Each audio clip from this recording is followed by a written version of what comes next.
Many governments have done bad things, but also have their successes.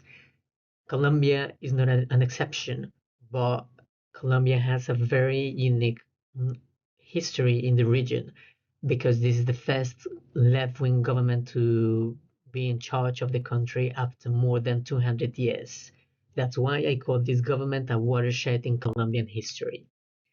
This government is headed by President Gustavo Petro and Vice President Francia Marquez, who, by the way, is the first woman and black woman to hold this position in power.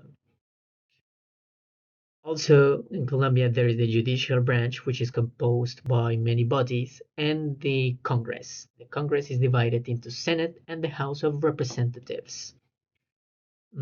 Something important to highlight about this Congress is that there has been the addition of the Commons political party. This party was created after the 2016 peace agreement with the FARC guerrilla group. So now in the Senate, there are 5 seats allocated for former leaders of this guerrilla group.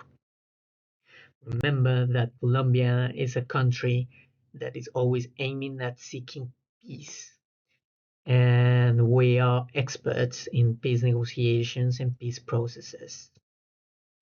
The most essential and important public policy for the country is the Total Peace Public Policy, which was introduced by President Gustavo Petro.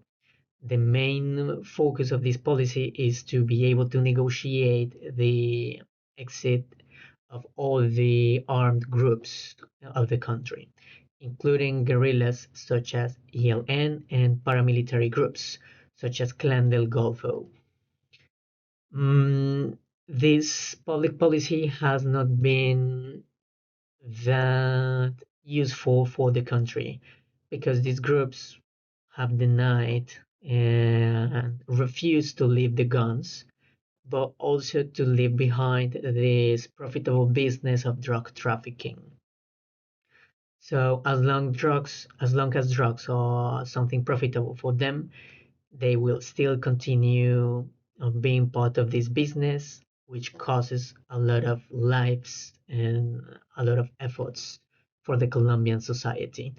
Unfortunately, this is something that we still struggle with, but regardless of all these problems, Colombia is such a beautiful place to be in and a worldwide place to invest the efforts, especially because we are so concerned with peace. So, should you be able to go to Colombia, please do it and enjoy such a colorful country, joyous people, and of course, a delicious cup of coffee, which, in my opinion, is the best of the world.